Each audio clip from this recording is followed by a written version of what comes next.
بسم الله الرحمن الرحیم. نن زموږ د ارشاد الصرف سبق نمبر 123 ته قانون نمبر 49 ته د اجوف قوانین بوایو. د اجوف په قوانینو کې نن مونږه د یقول یبيع قانون وایو.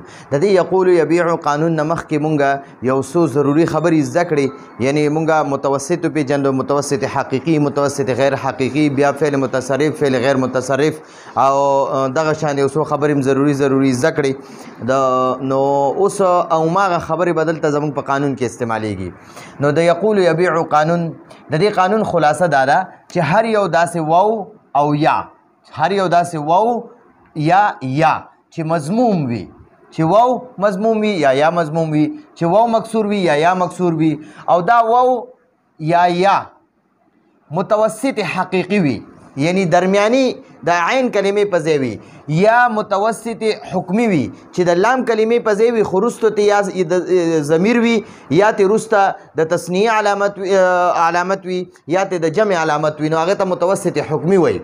نو چې دا واو یا متوسط حقیقي وي چې بالکل د عین کلمې په ځای وي، بالکل د عین کلمې مقابله کې وي، او یا متوسط حکمی وي چې د عین کلمې په مقابله کې خو نه وي، د لام کلمې په مقابله کې وي خو وروسته ته یا ضمیر وي یا ته وروسته د تثنیه علامت وي یا ته وروسته د جمع علامت وي.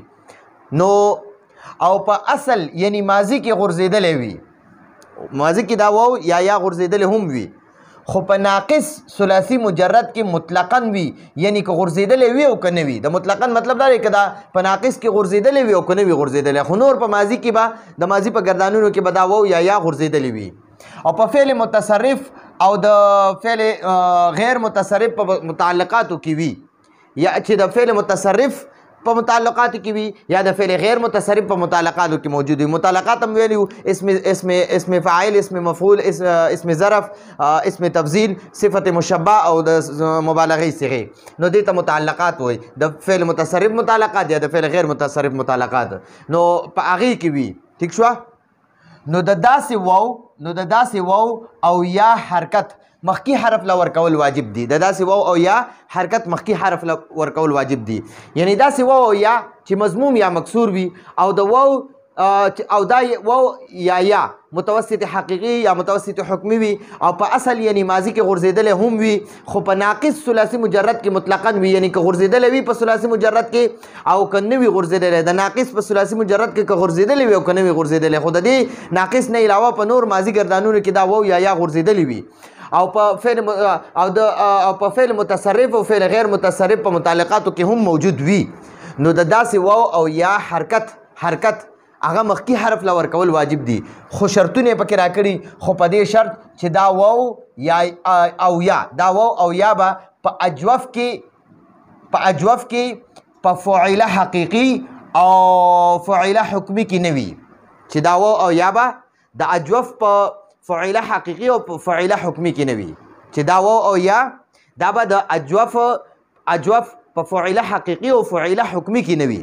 فعیله حقیقي څه ته وایي؟ چې په حقیقت کې د فعیله په وزن وي، او فعیله حکمی څه ته وایي؟ چې په حقیقت کې خو د فعیله په وزن نه وي، خو که یو حرف یا دوه حروف ته کټ کړی شي نو بیا د فعیله په وزن پاتې کېږي، لکه اختو یرا. ٹھیک شوه؟ او فعیله حقیقي څه ته وایي؟ لکه قویله، ضربه، نصره، دا د فعیله حقیقي وایي. او فعیله حکمی څه ته وایي؟ اختو یرا دی، نو دا اخت کټ کا نو تو یرا پاتې شو، نو دا تو یرا ته فعیله حکمی وایي. ٹھیک شو جی؟ او د ناقص په هغه صيغو کې هم نه وي، دا واو او یا به د ناقص په هغه صيغو کې نه وي کومې صيغې چې د تفعولین په وزن وي، لکه تدعوینا کې دا واو دی، واو. ٹھیک شوه؟ دا واو پکې دی. نو ګورئ وایي چې دا به د ناقصو په دغه صيغو کې به هم نه وي چې د تفعولین په وزن وي، لکه تدعوینا. او په دې شرط هم چې دا واو او یا به د حمزه نه هم نه وي جوړ شوی، چې دا واو او یا به ذاتی وي، د حمزه نه به نه وي جوړ شوي، لکه یقول یبیع. ٹھیک شوه؟ دا یقول یبیع دا اصل دی، دا د حمزه نه دی جوړ شوي، چې په اصل کې یقولو او یبیعو. ٹھیک شوه؟ نو اوس درته وایي نو په واو وګورئ دلته په یقولو کې په واو باندې ضمه ده، او دلته یبیعو کې په یا باندې کسره ده. نو دا تا ته وایي نو په واو باندې ضمه ثقیله ده، په دې واو باندې دا ضمه نه ده، دا درنه ده، درنه دا نشي دا واو ضمه نشي برداشت کولی. او په یا باندې کسره ثقیله ده، دا یا چې ده دا زیر نشي برداشت کولی. نو ځکه موږ د واو ضمه مخکې حرف لا ورکړه او د یا کسره مو هم مخکې حرف یعنی بالا ورکړه. ٹھیک شو؟ نو د یقولونه یقولو شو، د دې واو دا ضمه دلته وګوره، دا واو هم ساکن کو، د دې واو ضمه هم قاف لا ورکړه او دلته هم دا یا ساکن کړه، د دې یا کسره هم دې بالا ورکړه. نو یقولونه یقولو شو او یبیعونه یبیعو شو. نو دا قانون دقه ځای پورې و. اوس یې راله څو شرطونه د دې قانون راکړي چې دا شرطونه په دې قانون کې وي نو دا قانون به لګېږي. د دې واو او د یا د حرکت په مخکې حرف ته ملاویږي، نقل کېږي به. او که نه دا شرطونه پکې نه وي نو د دې واو دا ضمه او د دې یا دا کسره دا به مخکې حروفو ته نه اوړي. ټیک شوه؟ نو د دې قانون دپاره یو څو ضروري شرایط هم دي. اول شرط چې دا واو او یا به مضموم او مکسور وي. واو به مضموم وي یا به مکسور وي، واو به مضموم وي یا به مکسور وي. نو بیا به پکې قانون لګي. احترازي مثال یعنی چې قانون پکې نه لګي. احترازي مثال هغې ته وایي چې په کوم کې قانون نه لګي، او اتفاقي مثال هغې ته وایي چې په هغې کې قانون لګېدلی وي.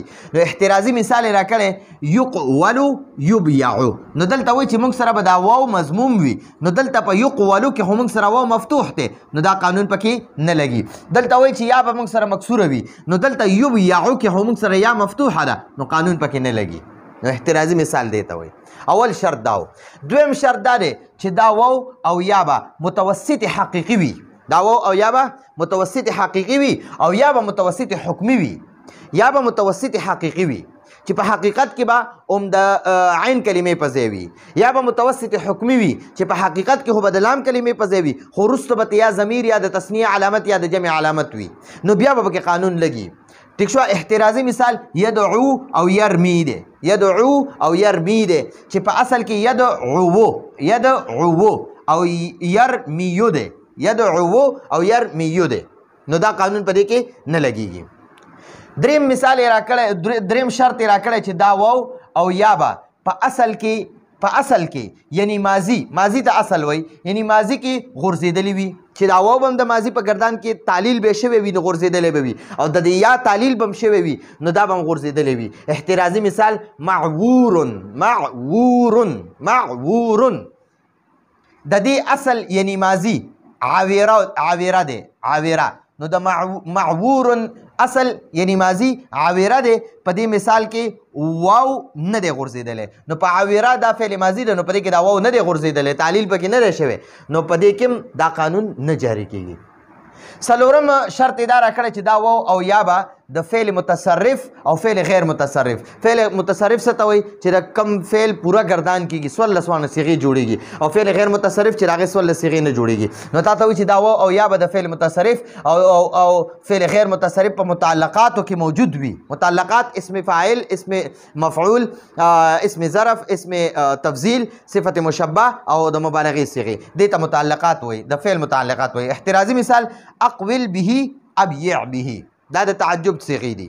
ٹھیک شو؟ او تعجب هغه د فعل متعلقات شپږ دي، په هغې کې موجود نه دی. ښه، پنځم مثال، پنځم شرط چې دا واو او یا به په فعله حقیقي او فعله حکمي کې نه وي. فعله حقیقي کې به هم دا واو او یا نه وي، او فعله حکمي کې به هم دا واو او یا نه وي، لکه قویله او بویعه. قویله او بویعه. احترازي مثال قویله، په دې کې دا واو راغی، نو اوس په دې کې قانون نه جاری کېږي. تا ته وایي چې په فعله حقیقي کې به هم دا واو نه وي، نو قویله خو فعله حقیقي دی، او په فعله حکمي کې به هم دا واو نه وي، نو بویعه دا وګورئ په دې کې هم دا قانون نه جاری کېږي. شپږم شرط یې دا راکړی دی چې دا واو او یا به د یو حمزه نه هم نه وي جوړ، یعنی د یو حمزه نه به هم نه وي جوړ شوی. احترازي مثال سویله چې په اصل کې سویله دی، دا واو د دې حمزه نه جوړ شوی، د دې حمزه نه بیا واو جوړ شو، واو. ټیک شو؟ دا سویله نه سویله جوړ شو، تعلیل پکې شوی دی، نو سویله جوړ شوی دی. نو دا سویله کې دا قانون نه جاری کېږي، ځکه چې دا واو دا د حمزه نه جوړ شوی دی. اووم شرط دا راکړی چې دا واو او یا به د دې واو او یا حرکت به هم د یو حمزه نه هم نه وي جوړ شوی.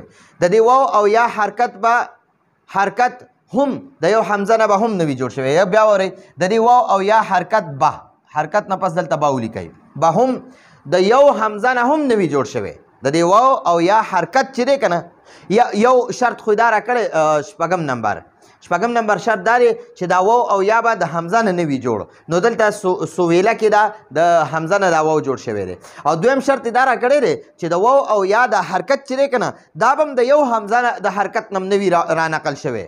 یعنی د حمزه د حرکت چې دی دا به واو ته نه وي راغلی یا د حمزه حرکت په یا له نه وي راغلی. نو دغه درته وایي چې د دې واو او یا حرکت به هم د یو حمزه نه هم نه وي رانقل شوی. احترازي مثال یسوبو او یجیو یسوبو او یجیو چې په اصل کې یسوء. نو د دې حمزه د حرکت د دې حمزه د حرکت چې دی زمه دا د واو ته ملو شو نو یسوبو شو یسوبو. او د یجیو کې د حمزه نه دی اخره کې چې حمزه باندې زمه ده دا د کسرې له راغلی دی نو یجیو شو یجیو. ټیک شوه. نو د دې حمزه حرکت یا ته ملو شوی او د دې حمزه حرکت واو ته ملو شوی دی. نو چې کله هم داسې وي چې د واو حرکت هغه خپل نه وي د حمزه نه ورله راغلی وي او یا د یا حرکت خپل نه وي د حمزه نه ورته ملو شوی وي نو په دې کې به هم قانون نه جاري کېږي. اتم شرط دا راکړی چې د دې واو او یا نه مخکې حرف به مفتوح نه وي. د دې واو نه مخکې حرف به مفتوح نه وي زبر والا نه وي او د یا نه به مخکې حرف مفتوح نه وي. احترازي مثال خویفه او طیبه. نو ګورئ دلته د واو نه مخکې حرف مفتوح دی او دلته د یا نه مخکې حرف مفتوح دی. نو دا قانون پکې نه جاري کېږي ځکه شرط یې دا راکړی چې د واو او یا نه مخکې حرف به مفتوح نه وي زبر والا نه وي. دې مثال کې خود زبر والا دی د واو نه مخکې حرف هم زبر والا دی د یا نه مخکې حرف هم زبر والا دی نو قانون نه جاري کېږي. نهم مثال د دې واو او یا نه به مخکې الف نه وي د دې واو او یا نه به مخکې الف نه وي. احترازي مثال قائل او بائع. قائل او بائعون. دا قائل په اصل کې قاولونو او دا بائعون په اصل کې بایعونو. نو ګورئ قاولون نو دلته د دې واو نه مخکې زبر الف دی او دلته د یا نه مخکې الف دی. نو تا ته وایي چې د دې واو او یا نه به مخکې الف نه وي نو دلته مثالونو کې ته خو مخکې الف دی نو قانون پکې نه جاري کېږي. لسم او اخري شرط دا دی چې دا واو او یا به د ناقص په هغه صیغو کې نه وي کمې صیغې چې د تفعولین په وزن دي. احترازي مثال تدعوینا. نو په دې کې هم دا واو راغلی دی نو ځکه پکې دا قانون اوس نه جاري کېږي ځکه دا د ناقص د تفعولین په وزن دی. د ناقص هغه صیغه ده چې د تفعولین په وزن دی نو په دې کې دا واو راغلی هم دی نو قانون پکې نه جاري کېږي. نو دا زموږ سره د یقول یبیع قانونو چې دا واو او یا زمه مضمون به وي یا به مکسور وي او متوسط حقیقي یا متوسط حکمي به وي او په ماضي کې به د دې تعلیل شوی وي غورځېدلی به وي او د ناقص ثلاثي مجردو کې که غورځېدلی وي او که نه وي غورځېدلی د فعل متصرف په متعلقاتو کې به موجود وي نو د داسې واو او یا حرکت مخکې حرف له ورکول واجب دي واجب. ټیک شوه. نو بیا شرطونه پکې راکړي دي هغه ټول مې درته بیان کړل. نو دا د دې تاسو ځان سره یو سکرین شاټ هم واخلئ او بیا ښه طریقې سره دوه درې ځلې واورئ په دې باندې ځان پوه کړئ.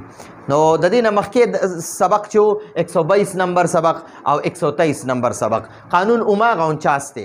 122 نمبر سبق کې هم قانون 49 او 123 نمبر سبق کې هم قانون 49 دی. هماغه د یقول یبیع قانون دی خو د دې قانون یو څو لازمي خبرې چې په دې قانون کې دلته کې دا استعمال شوې نو هغه د دې نه مخکې درس کې 122 کې بیان کړه او نن دې قانون کې دې سبق کې مونږه 123 نمبر سبق کې د قانون خلاصه بیان شوه. نو دا زموږ د نن ورځې درس و. راتلونکي درس پر اجازت غواړو. هذا هو المرام والله اعلم بحقيقة الكلام.